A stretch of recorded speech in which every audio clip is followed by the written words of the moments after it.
We are at Angeles Crest Christian Camp. It's a fun place. There's a zip line. There's a rock wall, 9 squares. The trampoline thing. They're playing octoball right behind us right now. Archery, we have a new archery range. Sand volleyball. Just did Wipeout today, which is incredible. It is incredible. Did a hike as well. My kids would say that we come to have a fun time, but it's really so much more than that. We are just above that humongous city of Los Angeles. But being away from home, from social media. Still don't have Wi-Fi. They still don't have cell phone service. You don't have your games. You don't have any of those things. What you have is the wildlife and God. And the beauty of his creation that's out here. Where you have trees, you have squirrels. It's a change for them, but it's a good change of pace for them to get outside.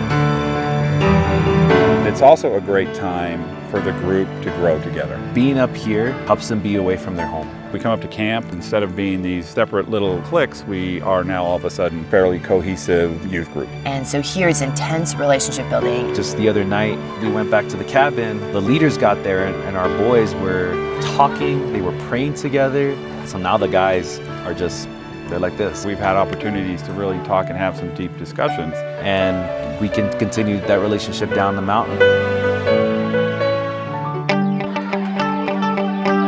When youth pastors bring their groups to Angeles Crest Christian Camp, we take care of the program. I don't have to worry about program. They hire the speaker. I don't have to worry about sound system. They hire the band. Don't have to worry about praise and worship. Instead of having to be bogged down with food and the shopping, I can just come up. All I do is sit back and pour into my kids.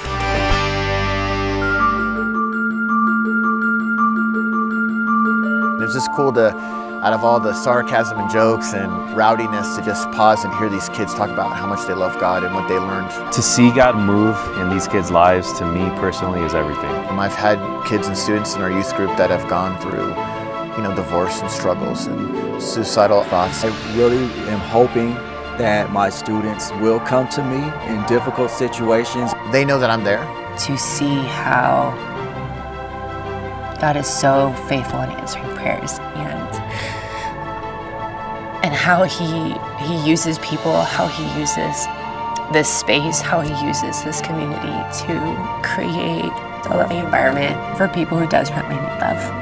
It's one thing to pray for someone, and it's a totally different thing to see God answer that in a tangible and immediate way. To see a kid come in, just hit the ground saying, I'm here to play, and find themselves getting baptized at the end, as a pastor, I can't ask for much more than that. I know people have been up here for 20 plus years and still come back because there's just something about this place that God has blessed. I've often said that this camp is special because of the amount of prayer that are saturated into the very grounds themselves. We have never walked away from Angeles Crest saying, wow, this really sucked. Never get tired of coming up here. We've always walked away from Angeles Crest just thinking, man, this was just a phenomenal week.